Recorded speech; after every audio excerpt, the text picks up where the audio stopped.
Al amanecer del 19 de noviembre de 2004, Venezuela despertó con la confirmación oficial. El fiscal Danilo Anderson había sido asesinado con una bomba puesta en su vehículo en pleno corazón de Caracas.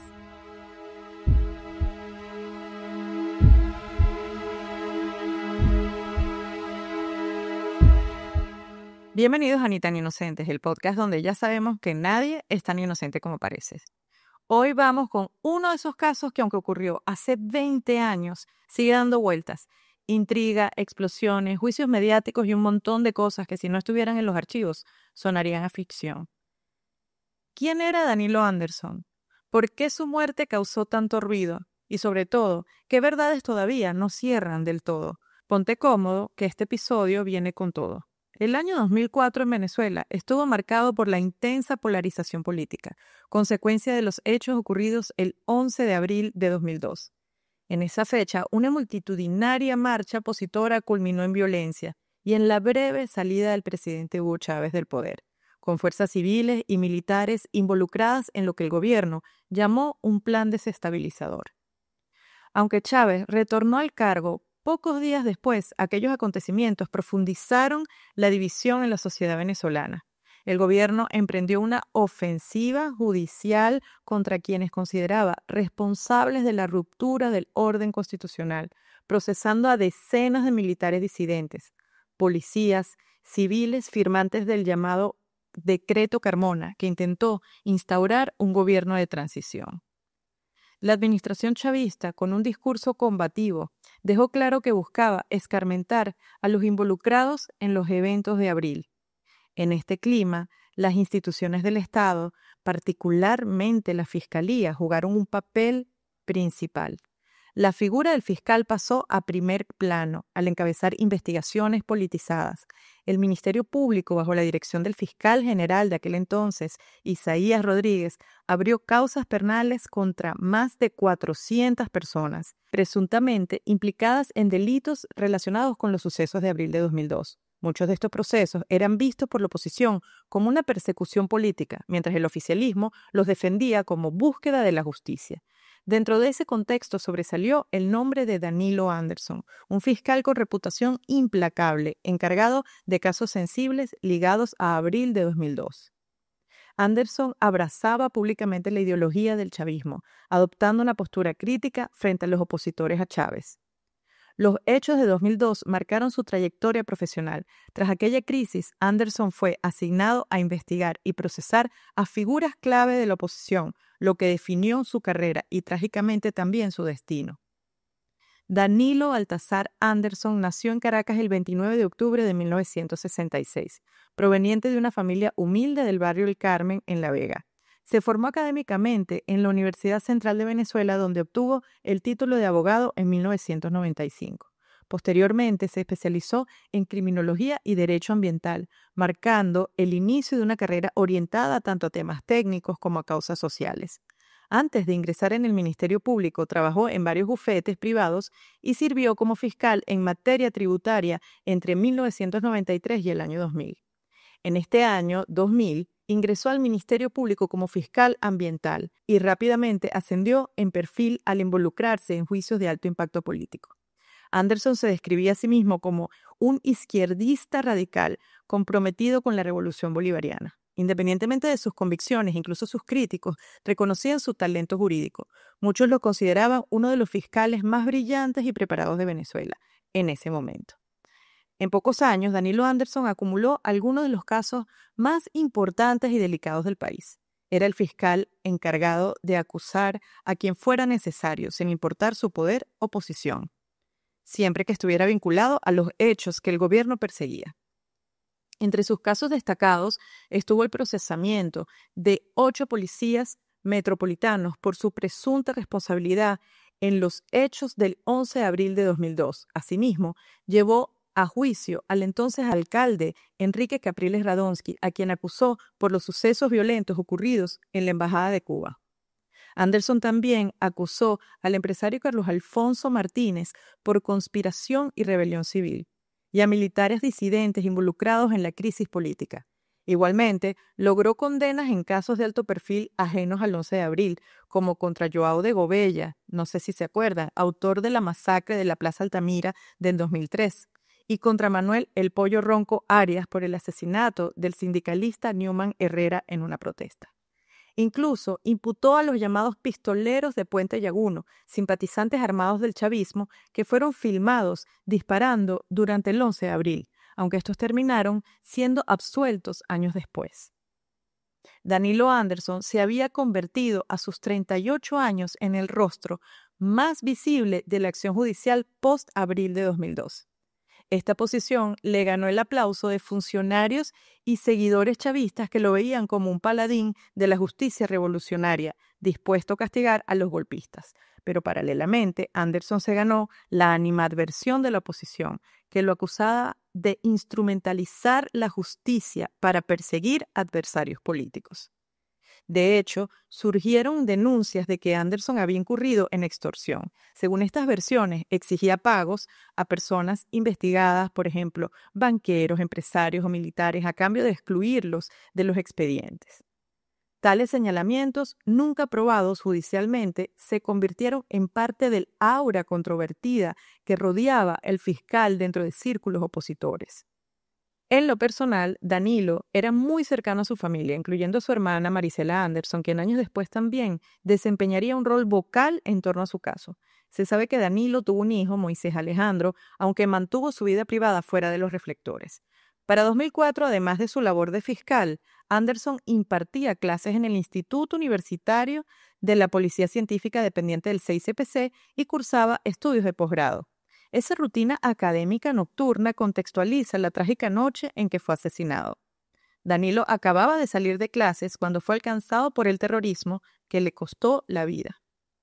El jueves 18 de noviembre de 2004, Danilo Anderson asistió, como de costumbre, a sus clases de posgrado en criminalística en la sede del Instituto Universitario de la Policía Científica en Caracas. Alrededor de las 9 de la noche, tras culminar clase, abordó su camioneta Toyota Autana color amarillo y emprendió camino hacia su residencia en la urbanización Los Chaguaramos. Minutos más tarde, mientras circulaba por la calle La Ciencia de Los Chaguaramos, se produjo la tragedia. Bajo el asiento del conductor de la camioneta había sido puesto un artefacto explosivo de alto poder que consistía en aproximadamente 250 gramos de C4 plástico. Cuando Anderson se detuvo momentáneamente, luego aceleró el vehículo, el explosivo se activó de forma remota, se cree que mediante señal de teléfono celular. A las 9:45 de la noche, una fuerte explosión doble sacudió la zona. Testigos reportaron haber escuchado 2 detonaciones estruendosas y al mirar hacia la calle vieron la camioneta de Anderson envuelta en llamas, avanzando sin control hasta chocar frente a un edificio cercano. La onda expansiva rompió ventanas a una cuadra a la redonda y esparció vidrios por la calle. El fuego consumió rápidamente el vehículo. El fiscal probablemente murió al instante, producto de la explosión inicial. Cuando los bomberos y funcionarios de la policía científica llegaron al lugar, pocos minutos después encontraron el cuerpo del fiscal Anderson totalmente calcinado dentro del vehículo en llamas. Tuvieron que pasar horas para poder identificar formalmente los restos, lo cual se logró mediante el análisis de sus huellas dactilares, dado el estado irreconocible del cadáver. La noticia del asesinato corrió como pólvora. Esa misma noche, en menos de una hora, altas autoridades del gobierno se presentaron en la escena. El alcalde mayor de Caracas, para ese entonces Juan Barreto, el vicepresidente José Vicente Rangel, el fiscal general Isaías Rodríguez e incluso ministros y parlamentarios oficialistas llegaron al sitio del atentado. La presencia de figuras de tan alto nivel en un accidente cuya víctima aún no se había identificado públicamente hizo evidente para todos que quien había muerto era alguien importante. Sin esperar el resultado de las pericias iniciales, el gobierno declaró que se trataba de un homicidio intencional y un acto terrorista. Al amanecer del 19 de noviembre de 2004, Venezuela despertó con la confirmación oficial. El fiscal Danilo Anderson había sido asesinado con una bomba puesta en su vehículo en pleno corazón de Caracas. El impacto de la opinión pública fue mayúsculo. Desde todos los sectores políticos llovieron condenas energéticas al crimen. Voceros del gobierno lo catalogaron como un asesinato político ejecutado contra un servidor de la justicia revolucionaria. Desde la oposición y la Iglesia Católica también se repudió el atentado, calificándolo de acto cobarde y terrorista que atentaba contra la paz del país. Se destacó que era el primer acto terrorista de tal magnitud en Venezuela en varias décadas. El propio presidente Hugo Chávez, visiblemente indignado, declaró públicamente que a Anderson lo mataron porque no pudieron comprarlo, no pudieron silenciarlo, insinuando que sectores poderosos intentaron sobornarlo sin éxito y optaron por callarlo de la peor manera. La conmoción nacional e internacional por el atentado puso al descubierto la tensa realidad venezolana. Mientras millones exigían justicia por el homicidio, las suspicacias sobre posibles responsables comenzaron a dividir las opiniones. ¿Había sido la oposición radical que odiaba a Anderson? ¿O se trataba de enemigos ocultos, quizás vinculados al propio entorno de poder? Las respuestas oficiales no tardaron en llegar y con ellas se inició una investigación que resultaría tan explosiva y polémica como el mismo atentado. La investigación policial del asesinato de Danilo Anderson arrancó inmediatamente esa misma noche, el 18 de noviembre de 2004. Inicialmente quedó a cargo de la División contra Homicidios de la Policía Científica de Venezuela, 6CPC. En las primeras 48 horas, los expertos recogieron en la escena restos del artefacto explosivo, fragmentos de la camioneta y otros indicios. Los análisis confirmaron el uso del explosivo plástico C4 de grado militar, cuya presencia en Venezuela resultaba muy inusual. También se determinó que el dispositivo probablemente fue adherido al chasis del vehículo y activado por vía inalámbrica, dado los daños observados. Sin embargo, muy pronto la investigación se vio envuelta en controversias internas. Reportes de prensa señalaron que algunos funcionarios del 6CPC podrían estar ocultando información crucial. Incluso surgió la versión de que varios investigadores fueron removidos o destituidos por ese motivo en los días posteriores. El caso era demasiado sensible políticamente y la pugna por controlarlo comenzó muy temprano.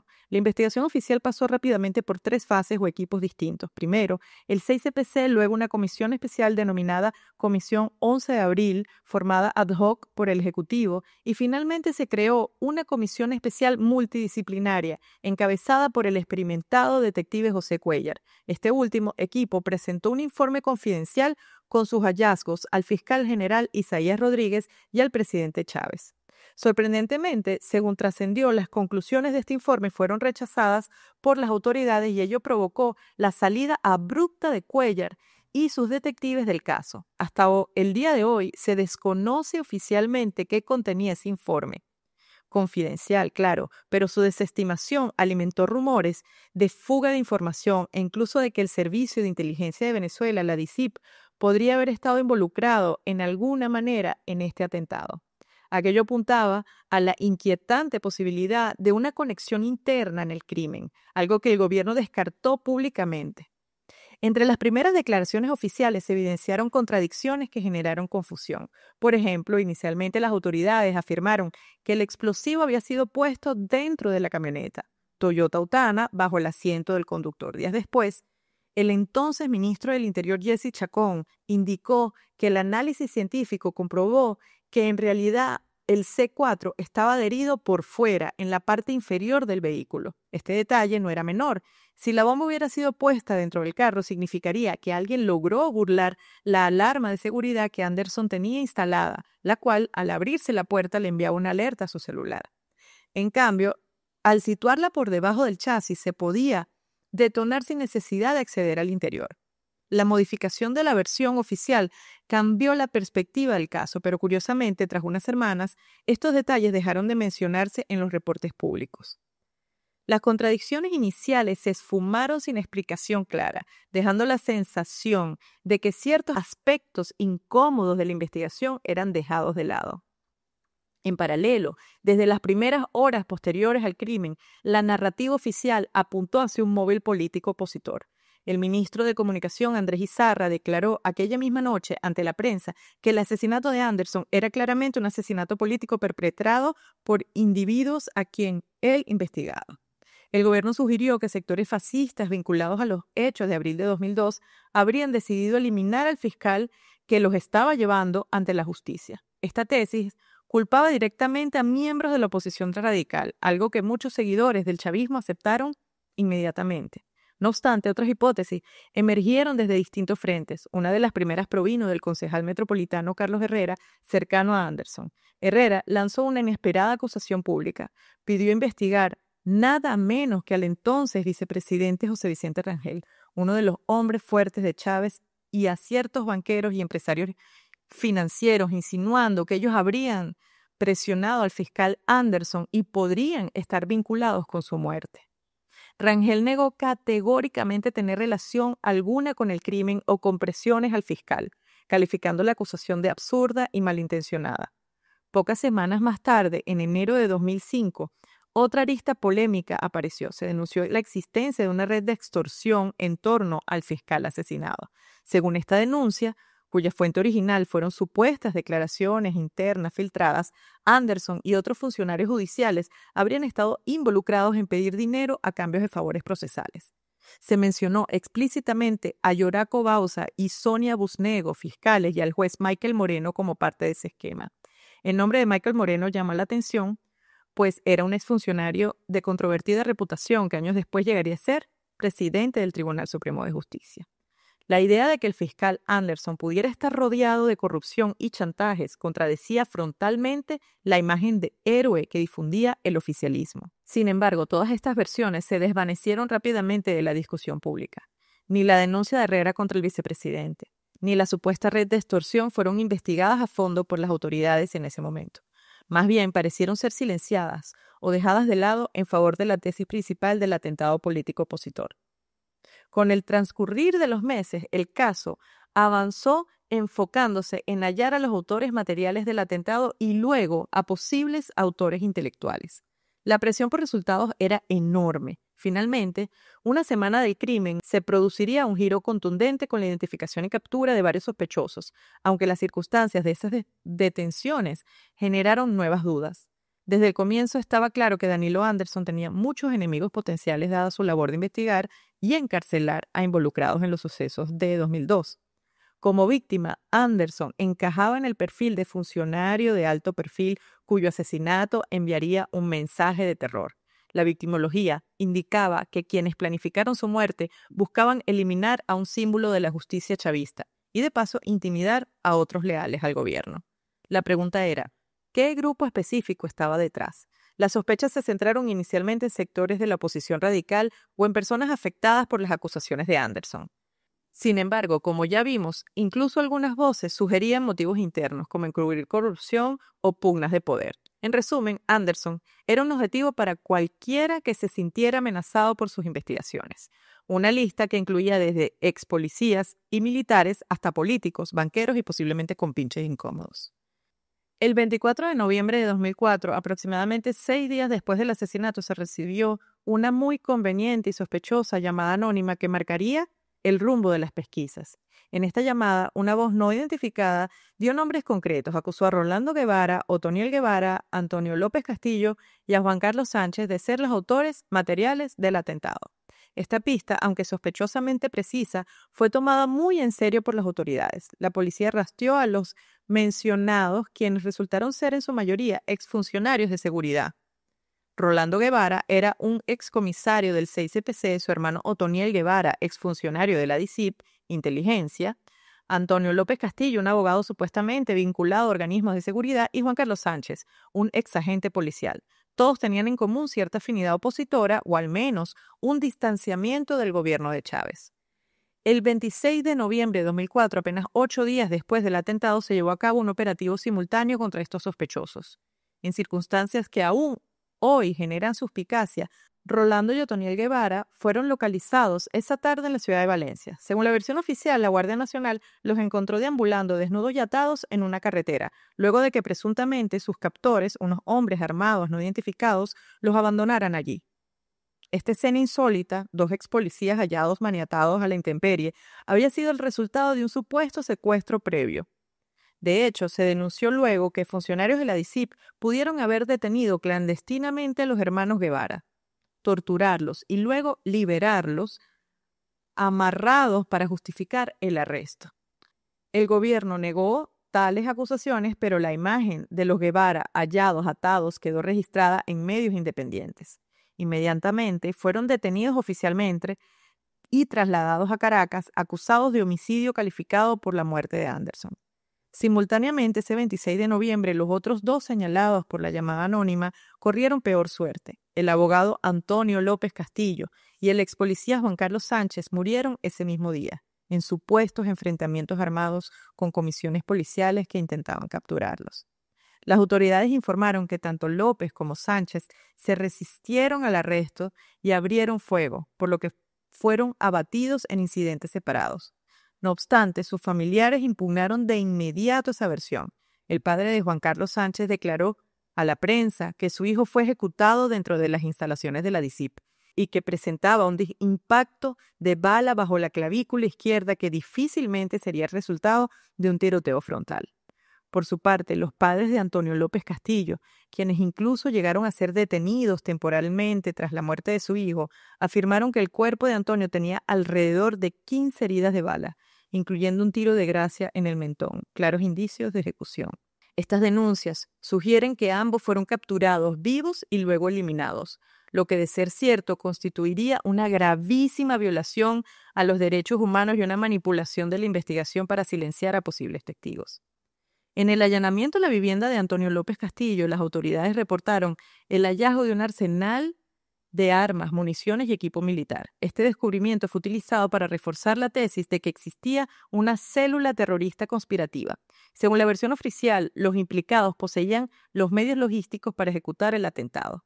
Críticos del caso sugieren que este arsenal pudo haber sido sembrado o magnificado para justificar las acusaciones, pero nunca se profundizó en este punto en el juicio.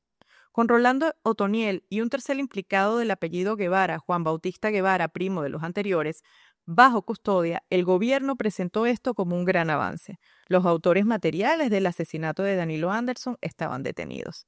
Cabe destacar que nunca se reveló el origen de la misteriosa llamada anónima que señaló a estos individuos. Los abogados defensores exigieron rastrear esta llamada y verificar su autenticidad, pero dicha pericia jamás se realizó. Este elemento central de la investigación quedó a la sombra. ¿Quiénes eran estos hombres acusados de tan alto crimen? Los hermanos Rolando y Otoniel Guevara provenían de familias de funcionarios con carreras en la seguridad del Estado, pero tras 2002 no estaban alineados con la revolución. Su primo Juan Bautista Guevara, en algunos informes mencionado como hermano, también era inspector policial. Para el gobierno, eran traidores con entrenamiento táctico y motivación ideológica para matar a Anderson. Para la defensa, chivos expiatorios escogidos por su oposición al chavismo. De hecho, la esposa de Rolando Guevara, la abogada Jacqueline Sandoval, quien asumió su defensa, ha sostenido por años que ellos fueron implicados falsamente debido a viejas rencillas. Nunca estuvieron con el gobierno y lo hacían saber abiertamente. Fueron inculpados por no doblegarse al chavismo, declaró. Sandoval denuncia desde el momento de su arresto sus derechos fueron violados sistemáticamente. Alega que los hermanos fueron torturados tras su captura y que se les ha negado un debido proceso. La victimología en este caso abarca tanto a Danilo Anderson como a quienes terminaron acusados de matarlo. Anderson, por su papel combativo, se convirtió en víctima de un acto calculado para generar terror político. Y por otro lado, los Guevara serían víctimas de un sistema de justicia instrumentalizado para dar resultados rápidos y convenientes. En cualquier caso, una vez detenidos estos sospechosos, la narrativa oficial se consolidó. Extremistas opositores habían ejecutado el atentado para frenar las investigaciones de Anderson. Quedaba por develarse quién o quiénes ordenaron el crimen y con qué motivos precisos, es decir, los autores intelectuales. Pero antes de profundizar en esto, queremos hacer una pausa breve.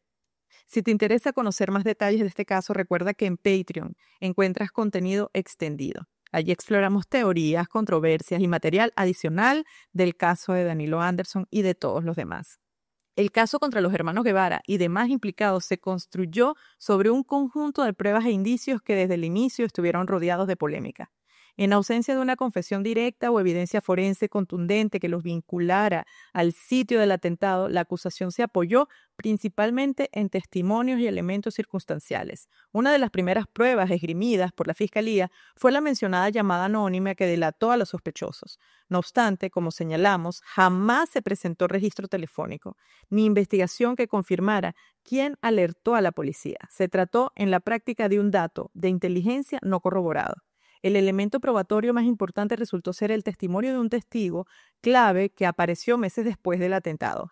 Hacia agosto de 2005, cuando la investigación buscaba desesperadamente apuntalar la tesis del complot opositor, las autoridades venezolanas anunciaron la detención de Giovanni José Vázquez de Armas.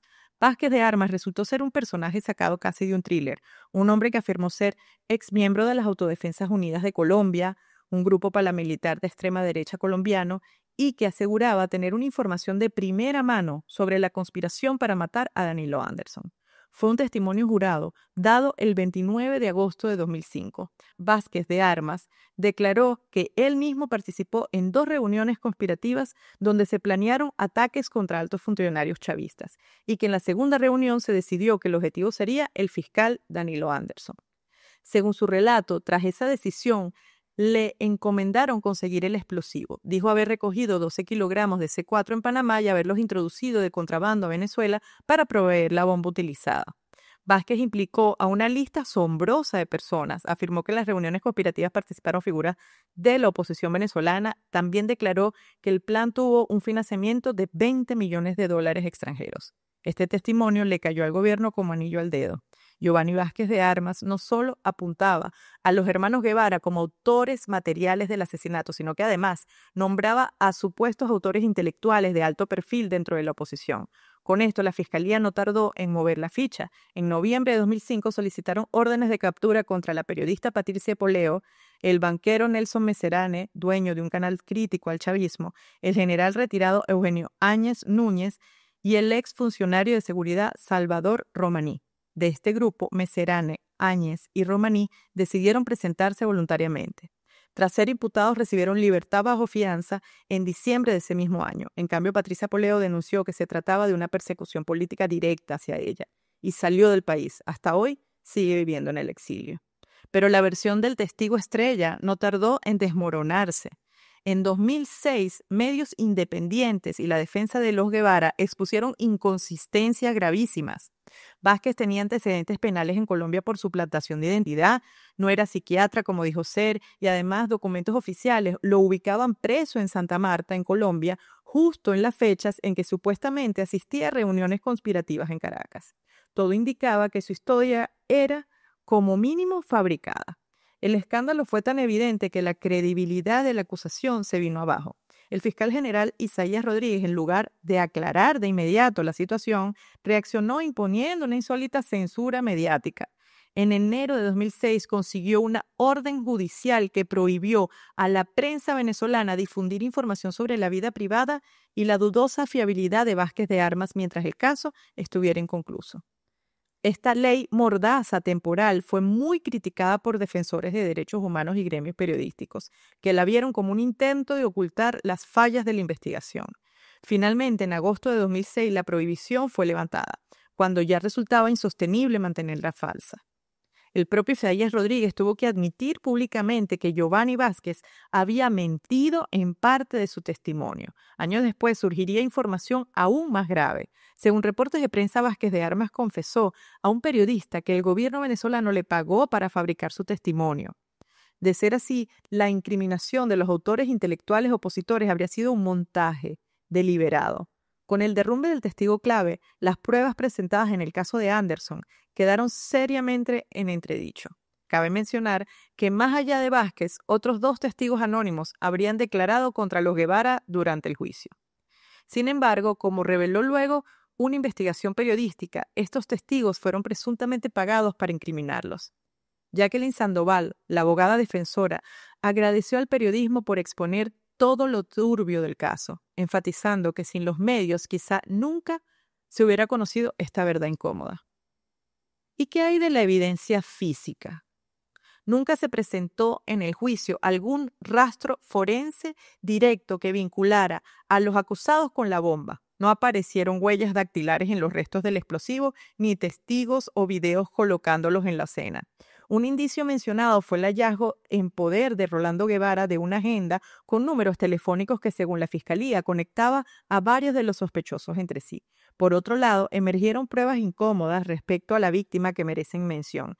Tras la muerte de Anderson, un abogado cercano a él, Sócrates Quiniacos, entregó una declaración jurada donde confesó que la noche del atentado ayudó a la novia de Danilo y al hermano de esta a sacar $60,000 en efectivo de la caja fuerte del fiscal de su apartamento. Según Tiniakos, lo hicieron para esconder ese dinero de los investigadores, ya que no podía justificarse fácilmente.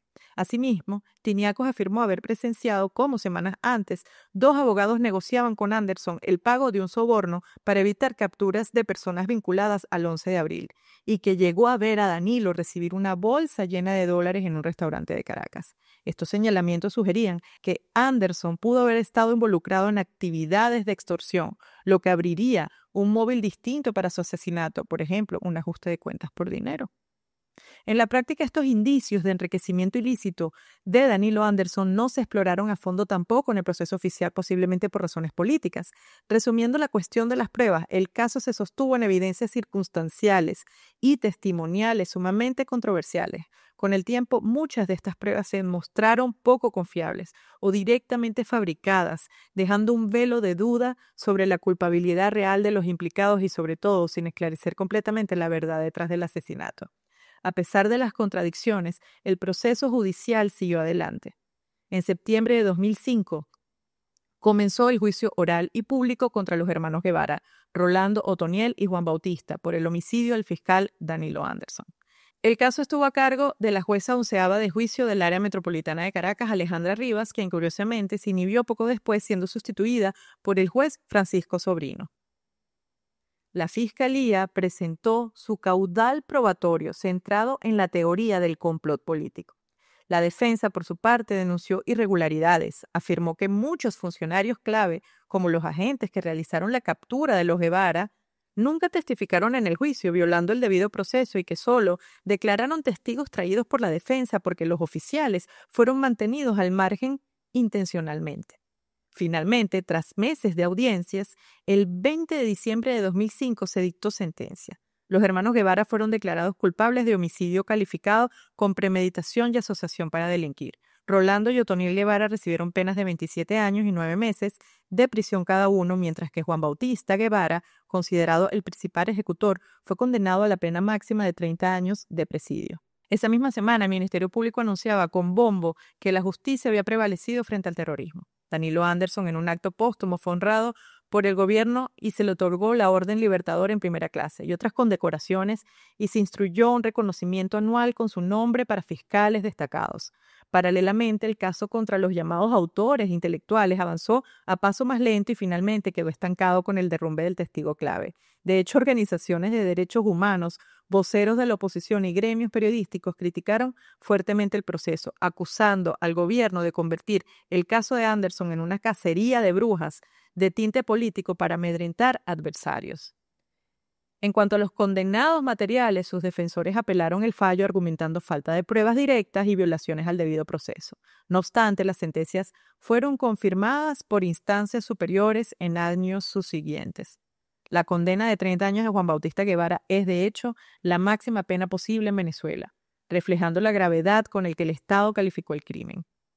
El juicio dejó tantos cabos sueltos y elementos polémicos que, lejos de cerrar el caso, abrió paso a años de debate sobre lo que realmente ocurrió. Mientras el gobierno de Chávez daba por resuelto el asesinato con estos veredictos, otros seguían preguntándose si los verdaderos autores intelectuales habían sido expuestos o si, por el contrario, habían escapado entre las grietas de un proceso manipulado. Han pasado más de 20 años desde el asesinato de Anderson y hoy el caso está formalmente cerrado en lo judicial, pero abierto en la memoria colectiva y en la arena política venezolana. Los hermanos Guevara y su primo continúan presos, cumpliendo sus largas condenas en cárceles venezolanas. Al momento de este episodio, Rolando y Otoniel Guevara llevan 19 años privados de libertad y Juan Bautista 19 años desde noviembre de 2004 sin que se les haya otorgado ninguna medida de excarcelación. De acuerdo con su abogada Jacqueline Sandoval, desde 2011, ellos cumplen con el tiempo requerido para optar a beneficios procesales o fórmulas alternativas al cumplimiento de pena. Han cumplido más de la mitad de sus sentencias. Sin embargo, todas las solicitudes en ese sentido han sido negadas o ignoradas por tribunales. Según Sandoval, la razón real de la negativa es que los Guevara no han admitido los hechos ni se han declarado nunca culpables. Por su parte, Isaías Rodríguez, el exfiscal general que lideró la acusación, se retiró de la vida pública activa fue embajador un tiempo, y en 2012 admitió que las pruebas fundamentales del caso estaban en Colombia y acusó al gobierno de Álvaro Uribe de obstaculizar la colaboración, sugiriendo que evidencias clave quedaron por fuera del alcance del gobierno de Venezuela.